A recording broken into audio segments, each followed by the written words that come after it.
오늘 본문 말씀은 이제 출애굽기 우리가 잘 아는 말씀입니다. 오늘 본문을 보시면 사람의 삶이 이렇게 한꺼번에 순식간에 망가져 버릴 수도 있겠구나 하는 것을 생각해 볼 수 있습니다.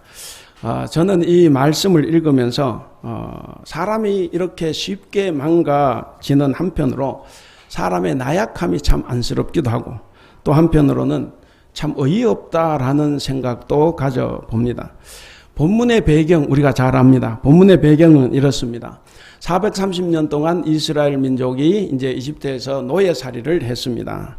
바로와 피말리는 싸움 끝에 드디어 430년 만에 탈출을 합니다. 이집트를 탈출해 나온 이 이스라엘 히브리 사람들이 마주한 곳이 광야길입니다. 낯설죠, 이 광야길. 광야는 사막인데 모래가 있는 사막이 아니라 돌 사막이죠. 이 사막이기 때문에 광야에는 먹을 것과 마실 것이 없습니다. 그래서 이스라엘 사람들은 늘상 불만을 터뜨리고 원망을 했습니다. 왜? 그들에게는 큰 고통입니다.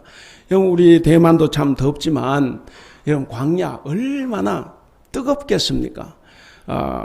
그렇기 때문에 이해는 갑니다. 그러나 이 사람들이 늘 그렇게 원망하고 불평을 했는데, 그럼에도 불구하고 모세는 정말 무던하게도 이 백성들을 이끌고 출애굽한 지 드디어 석 달 만에 시내산에 도착을 했습니다. 이곳은 이 모세에게는 대단히 의미가 있는 장소죠. 이스라엘 출애굽 시키기 전에 이 시내산에서 하나님을 만나서 하나님으로부터 노예 해방의 그 사명을 부여받은 곳이기도 합니다. 자, 모세가 이스라엘을 끌고 이제 3개월 만에 시내산에 당도했습니다. 그럴 때 하나님이 다시 한번 모세를 산 위에서 부르셨습니다.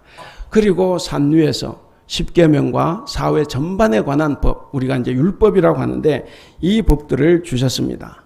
바벨론에는 함무라비 법전이 있다고 하면 이 이스라엘은 바로 모세 법전이 있게 된 것입니다. 여러분 생각해 보면 얼마나 감격스럽겠습니까? 하나님께서 이렇게 비참하게 살던 이 노예들을 해방시켜 가지고 이곳 시내산까지 무사하게 당도하게 했습니다. 그래서 이 사건을 통해서, 이 출애굽 사건을 통해서 이 이스라엘, 이 노예들은 두 가지 큰 것이 출발을 합니다. 우리가 성경 공부할 때 자주 말씀을 드리는데, 구약 역사에서 가장 위대한 하나님의 행동이 바로 이 출애굽입니다. 왜 그러냐? 이 출애굽을 통해서 하나님을 믿는 종교가 태동이 되었고, 그리고 나라가 생기게 된 겁니다. 그래서 이 사건, 이 출애굽 사건은 대단히 중요합니다. 그런데 이런 감격스러운 모든 상황이 일거에 무너지는 사건이 바로 그때 일어났습니다. 모세가 시내산에서 하나님으로부터 율법을 받고 있는 이 40일 동안에 아래에 있는 백성들은 그저 조용히 하나님을 묵상하고, 지금까지 우리를 인도해 주신 하나님을 묵상하고 하나님 사랑을 기억하고, 그리고 앞으로 우리가 어떻게 살아갈까 하는 것을 서로가 나누었더라면 얼마나 좋았을까. 그런데 그들은 모세가 없는 40일 중에서 39일 동안 불만이고 그가 없는 것에 대해서 불안함을 느꼈습니다. 그래서 하나님을 반역하는 그런 음모의 시간이 되고 말았습니다. 오늘은 이제 성령 강림절 후 14번째 주일입니다. 오늘 주어진 이 말씀을 통해서 우리가 이 한 주간 우리가 훈련해야 될 신앙의 내용이 뭐냐면 하나님 바로 알기입니다. 하나님 마음 알기입니다. 우리가 이제 성령 강림절 후 주간 말씀드렸지 않습니까? 이 녹색이 상징하는 것은 우리의 신앙 성숙을 위해서, 신앙 성장을 위해서 훈련하는 기간이다 그랬습니다. 그래서 우리는 매주일 우리가 훈련해야 될 내용들을 우리가 말씀을 듣고 있습니다. 오늘은 바로 하나님 마음 알기입니다. 우리는 사실 다 하나님의 마음을 다 안다고 생각을 합니다. 그러니까 내가 이 자리에 나와 있지 이렇게 생각할 수 있습니다. 특별히도 우리 교회는 항상 이 관광객이 오셔서 또 이렇게 예배 참석하기도 합니다. 그러니까 얼마나 하나님을 잘 알고 잘 믿으면 이 참 좋은 시간에 참 놀아도 부족한 이 시간에 이곳까지 와서 예배를 참석하겠습니까? 근데 여러분, 우리가 이 자리에 나와서 하나님을 예배한다고, 하나님을 바로 안다, 하나님의 마음을 안다고 말할 수 있겠습니까? 그럴 수도 있습니다. 그러나 아닐 수도 있어요. 뜨겁게 하나님을 찬송하고 하나님을 노래한다고 해서 하나님을 안다고 할 수 있겠습니까? 마찬가지입니다. 그럴 수도 있어요. 그러나 그렇지 않을 수도 있습니다. 교회에서 하고 싶은 봉사를 정말 열정적으로 하고 성경 공부나 기도에도 빠지지 않고 열심히 한다고 해서 그럼 하나님의 마음을 다 안다고 할 수 있겠습니까? 마찬가지입니다. 그럴 수도 있어요. 그러나 그렇지 않을 수도 있습니다. 하나님을 바로 아는 것은 우리가 알고 있는 하나님의 말씀을 삶에서 실천할 때입니다. 우리가 아는 말씀을 실천할 때 우리는 하나님과의 바른 관계에 들어가고 그것이 하나님을 아는 것입니다. 우리가 믿고 있는 것을 삶으로 살아낼 때 바로 하나님을 제대로, 하나님의 마음을 제대로 알고 있는 사람입니다. 자, 오늘 본문 말씀은 이처럼 하나님을 바로 알고자 하는 오늘 우리들에게 하나님 알기에 대한 중요한 내용들을 많이 담고 있고 우리에게 많이 가르쳐 주고 있습니다. 오늘 본문은 크게 세 부분으로 나눌 수가 있습니다. 간단하게 세 부분을 살펴보면 첫째 부분은 1절에서 6절까지입니다. 거기서는 금송아지를 만들고 숭배하는 이야기죠. 금송아지 우상을 만들어서 숭배한 사건은 죄를 다 미워하시지만 하나님께서, 그러나 이 금송아지 우상을 만들어 숭배한 것은 이스라엘 공동체, 출애굽한 이스라엘 공동체에게는 가장 큰 죄악입니다.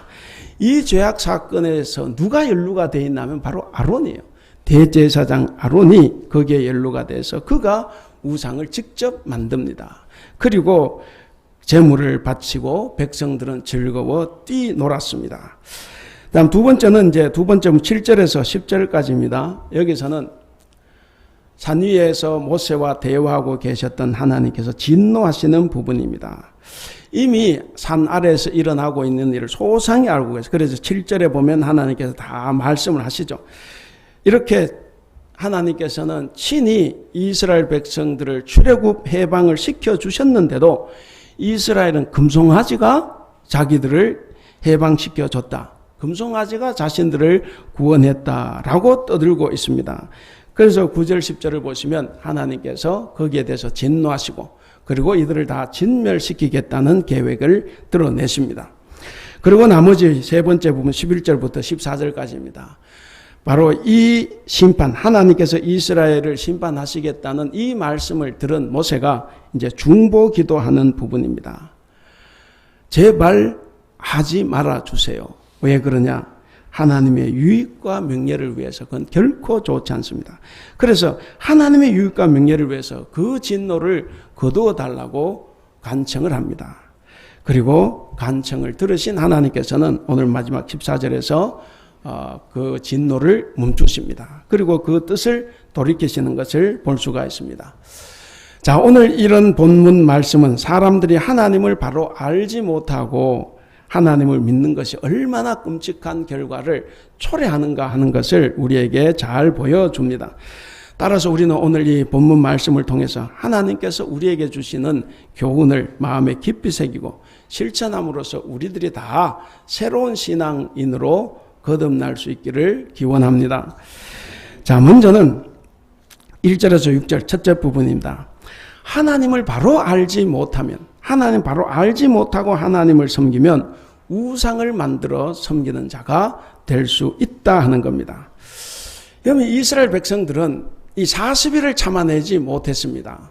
이 40일을 참지 못했는데 생각해 보세요. 앞으로 40년을 광야를 돌아다녀야 돼요. 근데 그 40년의 길이 앞에 놓여 있는데 이 40일을 참지 못해서 그들이 일을 저지르고 말았습니다. 그들의 지도자 모세가 자리에 없자 그들은 불안함을 드러냅니다. 여러분, 지금 이 이스라엘 백성들에게 문제가 되는 것이 뭐겠습니까? 문제가 되는 것은 바로 하나님이 눈에 보이지 않는다 하는 거예요. 모세가 눈에 보이지 않으니까 불안에 떱니다. 그래서 그들이 하는 말을 우리가 볼 수가 있습니다. 우리가 길지만 1절 다 같이 한번 읽어보겠습니다. 1절 시작. 백성이 모세가 산에서 내려옴이 더딤을 보고 모여 백성이 아론에게 이르러 말하되 일어나라 우리를 위하여 우리를 인도할 신을 만들라. 이 모세 곧 우리를 애굽 땅에서 인도하여 낸 사람은 어찌 되었는지 알지 못함이니라. 자, 이들이 뭐라고 합니까? 이들이 하나님은 보이지 않고 모세도 보이지 않으니까 뭐라고? 우리를 인도할 신을 만들자 이렇게 이야기합니다. 그러니까 눈에 보이는 신을 만들자 하는 요구입니다. 그들은 오랫동안 이집트 땅에서 종살이 했습니다. 여러분 고대 요즘 고등 종교도 그렇지만 고대 모든 종교들은 다 신상이 있어요. 형상이 있습니다. 근데 유일하게 하나님을 믿는 종교는 신상을 못 만들게 했어요.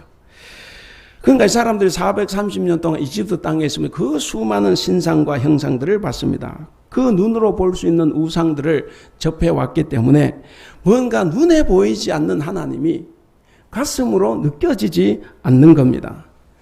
그들은 이미 눈으로 봐야만 믿을 수 있는 자들이 되고 말았습니다. 그것을 하나님께서 잘 아시기 때문에 십계명 출애굽기 2장 4절 5절에서 너를 위하여 새긴 우상을 만들지 말고 그것들에게 절하지도 말고 그것들을 섬기지도 말라 그렇게 강력하게 말씀하셨습니다. 그럼에도 불구하고 이들은 여전히 봐야만 믿겠다는 거예요. 보지 못하면 믿지 못하겠다는 겁니다. 심지어 모세가 산에서 내려오는 것이 더뎌지자 그들은 불안하면서 그렇게 말한 거예요. 모세가 어떤 사람이라는 겁니까? 1절 중간에 보시면 이 모세 곧 우리를 애굽 땅에서 인도하여 낸 사람인 거예요. 애굽 땅에서 인도해낸 분이 누굽니까? 하나님이에요. 그런데 이들은 사람 모세라고 생각을 합니다. 그래서 모세마저도 우상으로 숭배하려는 그런 뭔가를 보여주고 있습니다. 여러분 우리의 신앙은 어떻습니까? 보지 않고도 믿는 신앙입니까? 아니면 꼭 봐야만 믿는 신앙입니까? 무화과 나무가 무성하지 못하고 포도나무에 열매가 없고 우리의 외양간에 송아지가 없어도 우리는 오직 하나님을 섬길 수 있어야 됩니다. 오직 하나님을 즐거워하고 기뻐할 수 있는 것 그것이 바로 신앙인의 자세다라고 볼 수 있습니다. 그럼에도 불구하고 우리는 혹시 은연중에 눈에 보이는 것을 목말라하고 탐하고 있는 것은 아닌가? 뭔가 복도 하늘에 신령한 복이 아니라 눈에 보이는 세상적인 복 그리고 내 귀에 들리는 칭찬 그리고 눈에 보이는 그 무엇을 탐하는 마음 이런 것들이 사실은 우상 숭배일 수 있다는 것을 우리는 기억해야 합니다. 눈에 보이는 것을 요구하는 백성들 앞에서 아론은 무척 당황했을 겁니다. 아론은 저들의 요구를 언제까지 모른 척할 수 없었으리라 생각을 해봅니다. 좋게 생각을 해서. 그래서 아론은 백성들의 요구에 따라서 그가 고리를 다 가지고 오라고 합니다. 그리고 그것을 가지고 송아지 형상을 만들었습니다. 만들고 난 송아지 형상을 보고 사람들이 말을 합니다. 우리 4절 다 같이 한번 읽어보겠습니다. 4절 시작. 아론이 그들의 손에서 금고리를 받아 부어서 조각칼로 새겨 송아지 형상을 만드니 그들이 말하되 이스라엘아 이는 너희를 애굽 땅에서 인도하여 낸 너희의 신이로다. 예, 금송아지가 자기들을 애굽 땅에서 인도하여 낸 신이다라고 하면서 좋아 즐거워하고 기뻐했습니다. 그래서 6절에 나오는 대로 백성들이 그 송아지 형상에게 번제와 화목제를 드리고 그 앞에서 먹고 마시고 뛰고 즐거워했습니다. 여러분, 그들은 정말 모처럼 3개월 만에 당되고 40일이 지났으니까 4개월 지났는데 이 4개월 만에 처음으로 맛보는 즐거움이고 행복이었을 겁니다. 그러나 하나님께서는 그들이 기뻐하시는 모습을 보고 진노하셨습니다. 그들이 기뻐하는 모습을 보고 그들을 다 진멸해야 되겠다고 생각을 하십니다. 그렇기 때문에 본문은 우리가 경험하는 이 기쁨과 즐거움이 하나님께서 주신 것이 아니라고 하면 그것은 단순히 종교적인 감정 노름에 불과하다는 거예요. 우리는 정말 조심해야 됩니다. 우리 설교를 듣고 은혜를 받는 것도 내 기분이 좋으면 은혜가 되고 내 기분이 나쁘면 은혜 안 돼요. 사실 목사의 말과 그렇게 상관이 없습니다. 목사가 싫으면, 지금 우리가 그런 거 아니에요. 오해하지 마시고. 목사가 싫으면 아무리 좋은 설교를 해도 그거는 설교가 아닌 거예요. 그래서 우리는 이 이스라엘 백성들처럼 감정 노름에 지나치게 빠져 있다 하는 겁니다. 여러분, 미국의 백인들이 흑인들을 노예로 삼았습니다. 오늘날도 차별이 심합니다. 서양 사람들은, 유럽 사람들은 연약한 나라들을 식민지화하고 그들을 탄압하면서, 그런데 한편으로는 경건한 얼굴을 하고 열광적으로 찬송하고 기도했습니다. 여러분, 그것이 하나님께서 기뻐하시는 예배일까? 인도네시아에 제가 있었으니까 인도네시아 그 자카르타에 가면 중앙에 이 유적 교회가 있어요.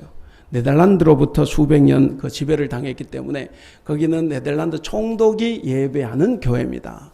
그래서 가보면 저 뒷자리에 아주 이 강대상보다 더 높아요. 더 높이 해놓고 왕이 앉는 자리를 놨어요. 그래서 그 누가 앉아요? 내가 앉는 거 아니죠. 항상 그 사람이 오면 앉는 거예요. 여러분, 거기 앉아가지고 기뻐하겠죠, 그 사람이. 근데 그것이 정말 하나님께서 기뻐 받으실 만한 예배인가? 그 사람이 하는 기도가 정말 하나님이 응답해 주실 만한 기도인가? 성도 여러분, 세상이 주는 기쁨이나 즐거움이 아니라 주님이 주시는 기쁨과 평강이 여러분들 마음속에 충만하기를 기원합니다. 주님이 주시는 평강과 기쁨이 뭐겠습니까? 우리가 이제 하나님의 뜻을 따라 살아야 된다 그랬는데, 여러분, 하나님 뜻이 뭡니까? 아주 간단하게 이야기하면 그거예요. 이 일이 이루어지고 나면 그 결과가 나에게 유익이 되느냐, 남에게 유익이 되느냐. 나에게 유익이 되면 그건 인간의 뜻이에요. 근데 남에게 유익이 되면 그것이 하나님의 뜻입니다. 여러분들이 하고 있는 일이 내게 유익인가 남에게 유익인가 하는 것을 잘 봐야 됩니다. 여러분, 주님이 주시는 기쁨과 평강은 그 기쁨과 평강의 결과가 하나님을 더욱 사랑하게 되고, 그리고 이웃을 더욱 사랑하게 되고 돕게 되는 그 열매를 맺는 겁니다. 그것이 하나님의 기쁨과 평강입니다. 그것을 보면 저 사람의 신앙의 진실함을 알 수가 있습니다. 그렇지 않으면 아무리 뭔가를 열심히 해도 진실함이 보이지 않으면 마음이 안 가는 거예요. 그래서 하나님의 뜻, 하나님이 주시는 기쁨과 평강, 이것이 여러분들 안에 충만하기를 기원합니다. 그 다음 두 번째는 7절에서 10절까지입니다. 말씀에 불순종하고 사람을 의지하고 따르는 자는 하나님의 백성이 아니라 그 사람의 백성이 될 수 있습니다.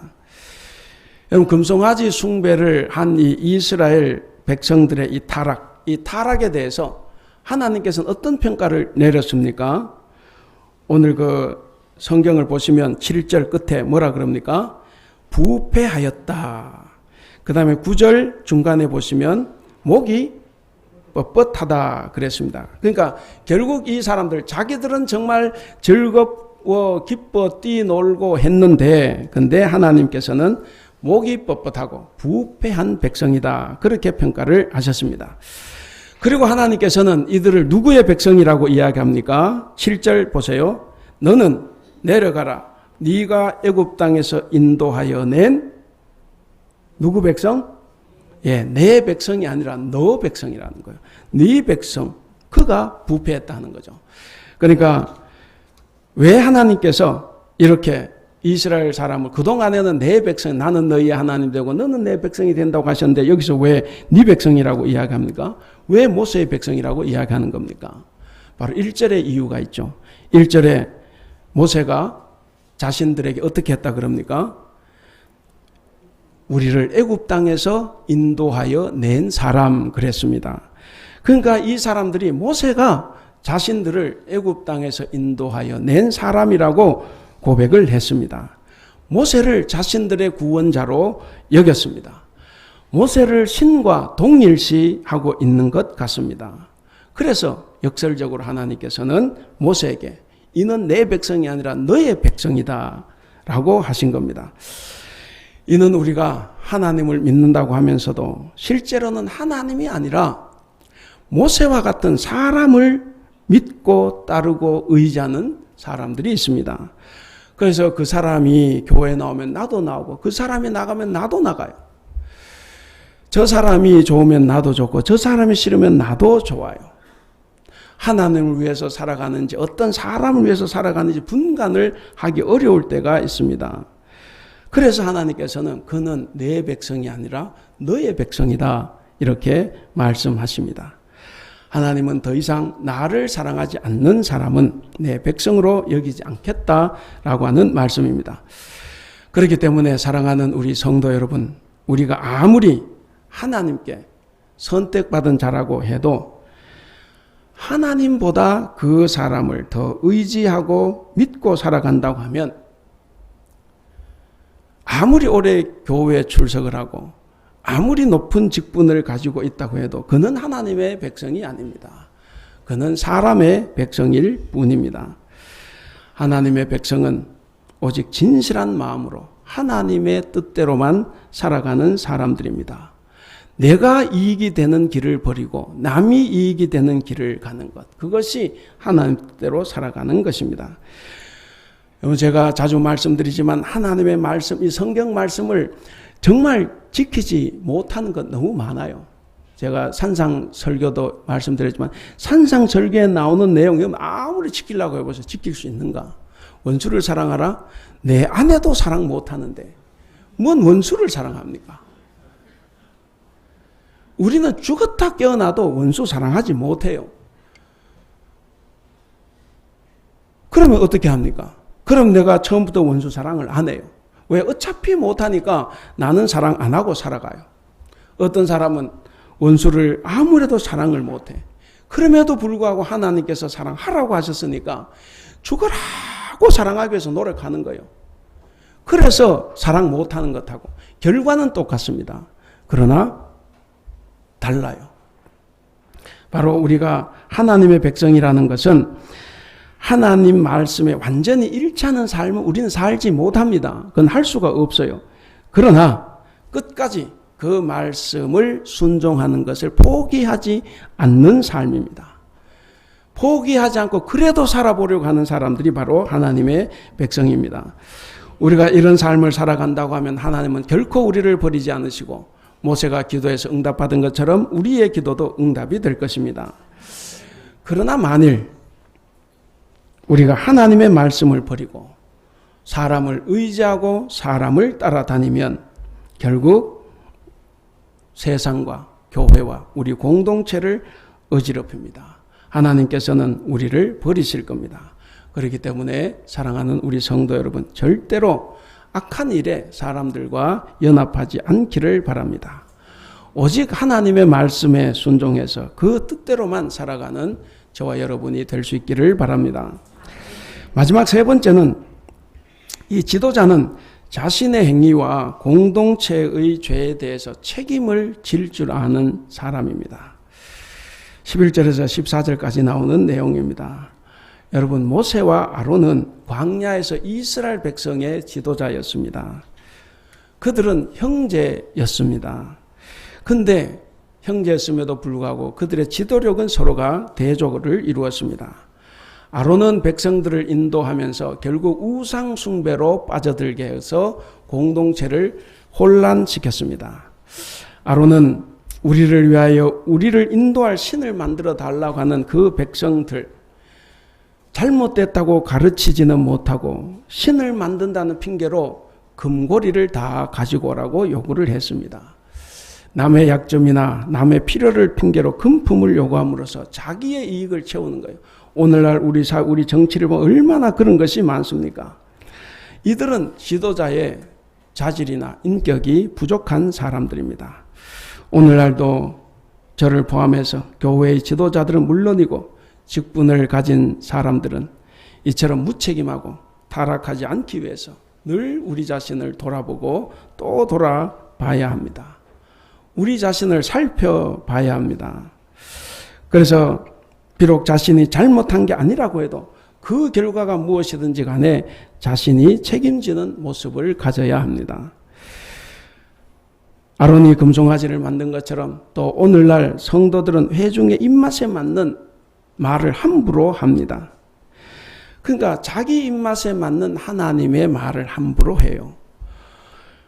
우리가 보통 그럴 수 있어요. 자기 이야기 시큰하고 성경에도 이렇게 말해서.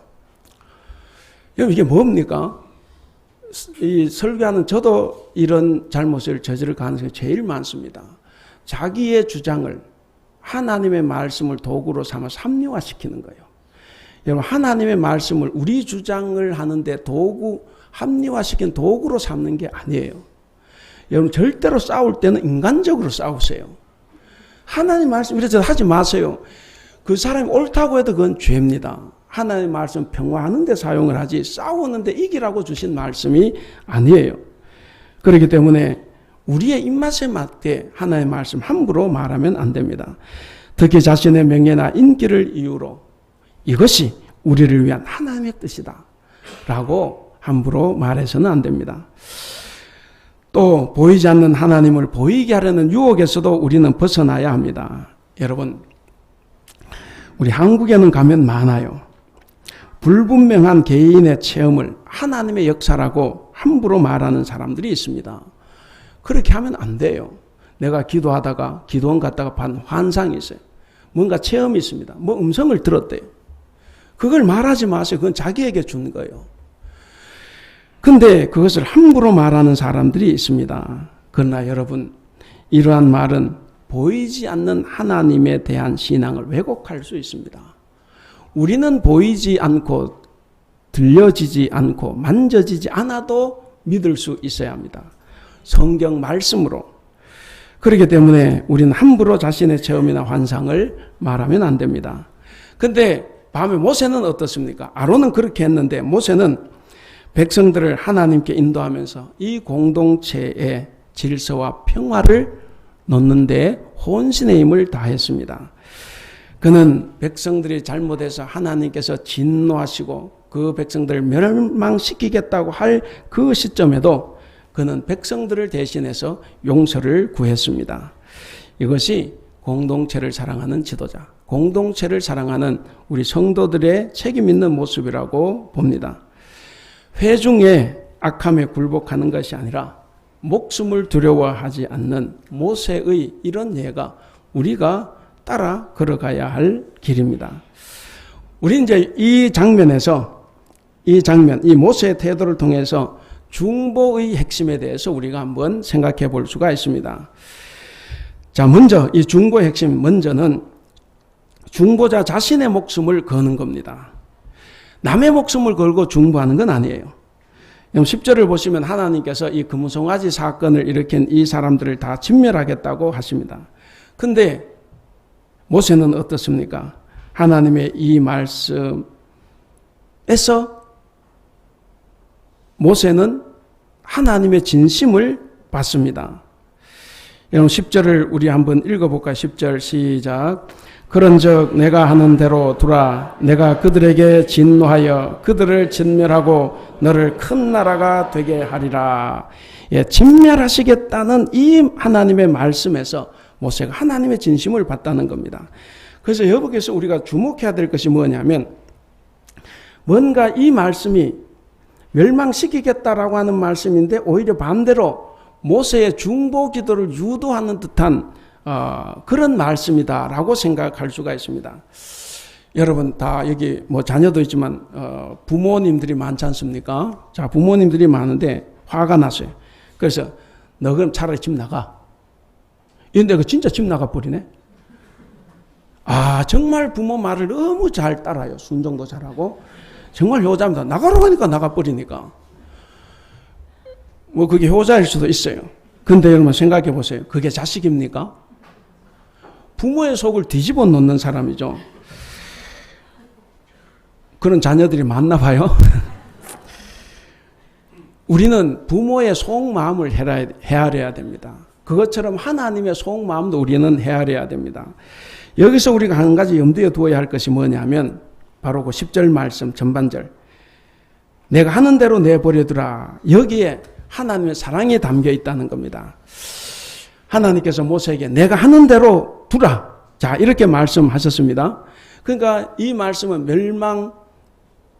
멸망시킬 수밖에 없는 백성에게 멸망을 선포하시는 말씀입니다. 그런데 동시에 모세의 중보 기도를 통해서 뭔가 내가 돌아서겠다 라고 하는 그 마음을 보여주신 거다라고 볼 수가 있습니다. 자, 어머니가 요즘 회초리 못해요. 요즘 어머니가 자식들 다 뭐 눈치 보고 사는 시대가 됐지만 좀 과거를 돌아보면 어머니가 이제 애들 종아리를 때립니다. 종아리를 치는데 사랑이죠. 하나님도 사랑하시기 때문에 종아리를 치십니다. 그러니까 하나님의 심판, 징벌, 징계는 사랑의 또 다른 표현이라고 볼 수가 있습니다. 그런 의미에서 우리는 하나님의 징벌도 감사함으로 받아들일 수 있어야 합니다. 그런데 자, 부모가 우리 어머니가 동생에게 회초리를 댑니다. 자, 그것을 보는 형의 마음이 안타까워요. 그래서 형이 그 회초리를 말립니다. 그 매가 사랑의 매인 줄은 알지만 그러나 맞는 동생 얼마나 아프겠습니까? 그래서 그것도 생각이 듭니다. 또 한편 때리는 그 엄마의 마음은 또 오죽 아프겠습니까? 그만 때릴 때 도망이라도 가면 좋은데 굳이 앉아서 다 맞아요? 그러면 엄마의 마음이 참 찢어지죠. 그만 도망가지. 이런 건데 그 부모의 마음도 아프다는 겁니다. 그래서 이 형이 엄마의 회초리를 붙잡습니다. 바로 이게 형제고 이것이 자식이라는 거죠. 오늘 모세에게서 바로 이 10절에서 바로 그런 모세의 모습을 우리가 느껴볼 수가 있습니다. 모세가 하나님의 회초리를 말립니다.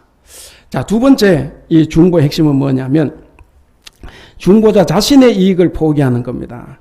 자, 10절 끝에 보면 그렇게 했죠. 우리 10절 끝에 한번 보세요.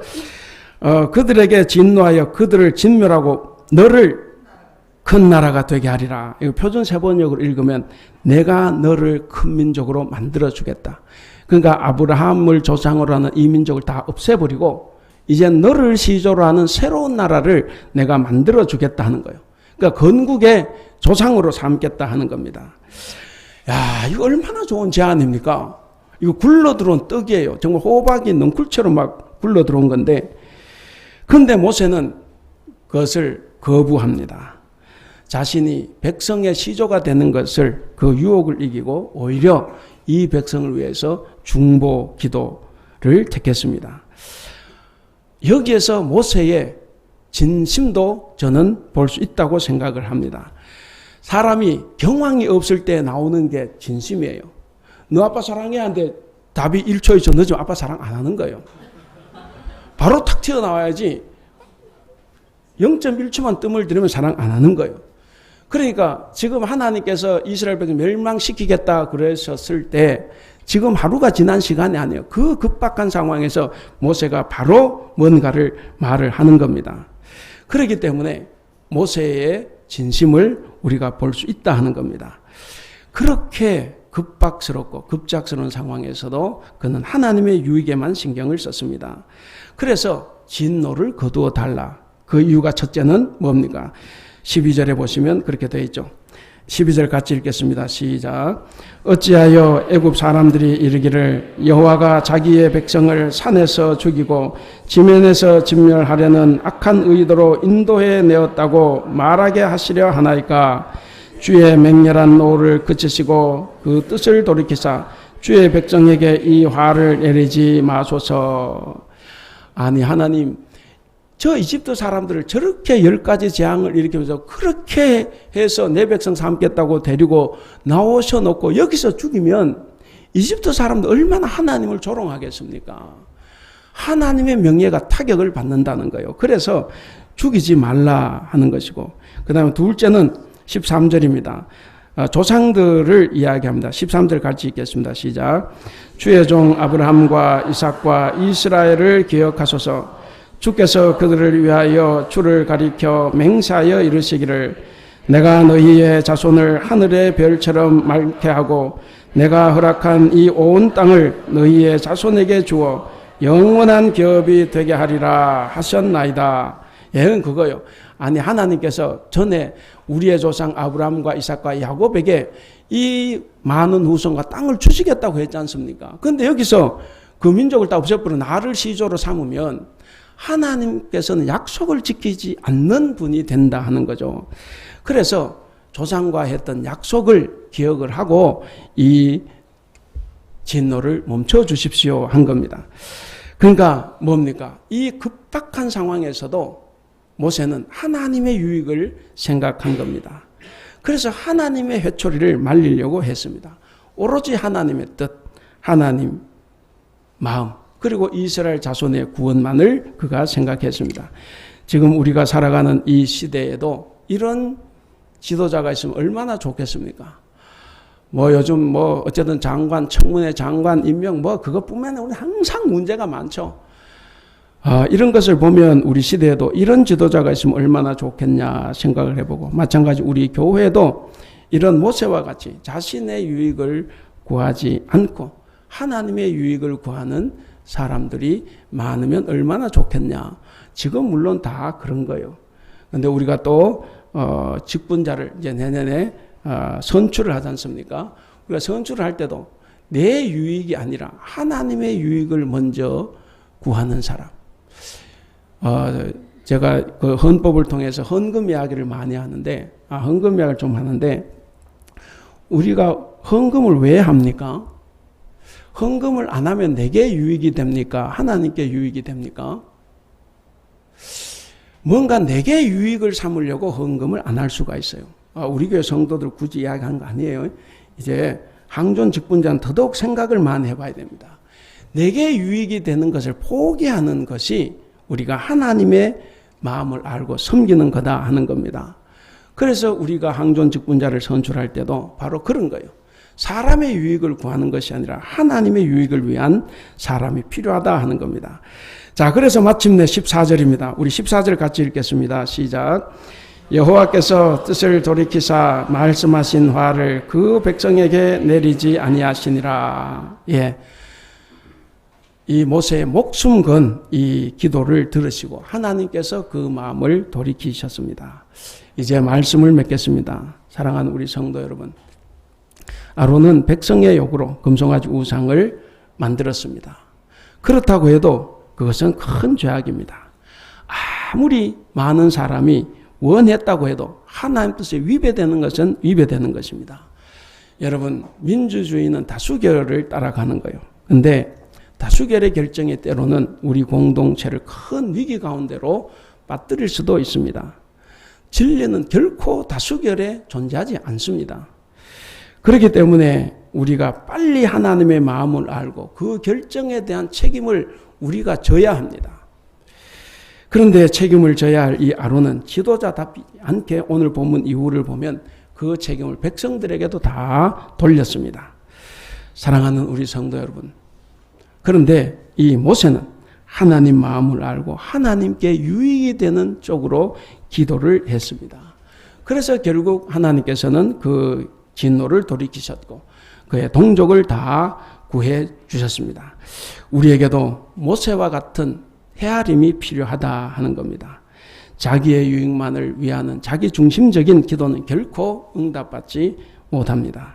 그러나 하나님의 마음을 알고 하는 기도, 자신의 이익을 포기하고 자신을 희생하는 하나님 중심적인 기도는 우리가 놀라운 역사를 체험할 수 있습니다. 사랑하는 우리 성도 여러분, 그래서 이제 저와 여러분도 나 중심에서 하나님 중심으로 바꿔야 합니다. 하나님은 보이지 않습니다. 전에도 한번 말씀드렸지만 보이지 않는 하나님을 사람들에게 보이게 하는 방법이 뭐겠습니까? 바로 모세처럼 자기의 유익을 다 내려놓고 나라와 민족을 위해서 그리고 교회를 위해서, 이웃을 위해서 기도하고 사랑으로 섬기며 돕는 것입니다. 거기서 세상 사람들은 우리를 통해서 하나님의 거룩하신 모습을 볼 수가 있습니다. 우리 교회 안에 이런 성도들로 넘쳐나기를 바랍니다. 그러면 우리 성도들을 통해서 많은 사람들이 하나님의 영광을 보게 될 것입니다. 자, 오늘 제목이 뭡니까? 제목 같이 읽겠습니다. 시작. 그리스도인 하나님의 마음을 아는 사람. 사랑하는 우리 대북교회 성도 여러분, 그리고 오늘 우리와 함께 예배하는 성도 여러분, 이번 성령 강림절로 14번째 주간에는 여러분 모두가 다 하나님의 마음을 알 수 있기를 바랍니다. 하나님의 마음을 아는 사람에 대해서 여러분들의 기도가 응답이 되고, 여러분들이 남을 위해 사는 기도가 특별히 응답이 되고, 여러분들의 이웃과 동료들이 사랑이 넘치는 여러분들의 모습을 보고 하나님을 볼 수 있게 되기를 주님의 이름으로 간절히 축원합니다. 기도하겠습니다.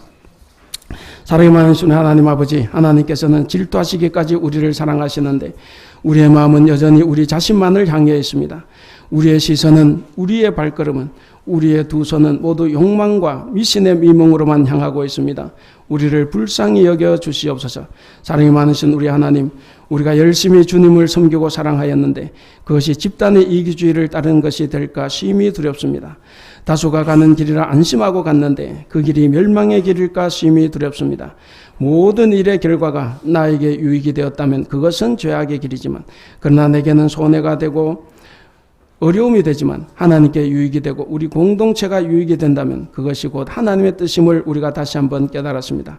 우리가 이것을 명심하고 우리의 이익을 버리고 하나님의 유익을 위해 살아가는 우리 모든 성도들 다 될 수 있도록 주님 도와주시옵소서. 감사하며 우리 주님 예수님의 이름으로 기도하옵나이다. 아멘.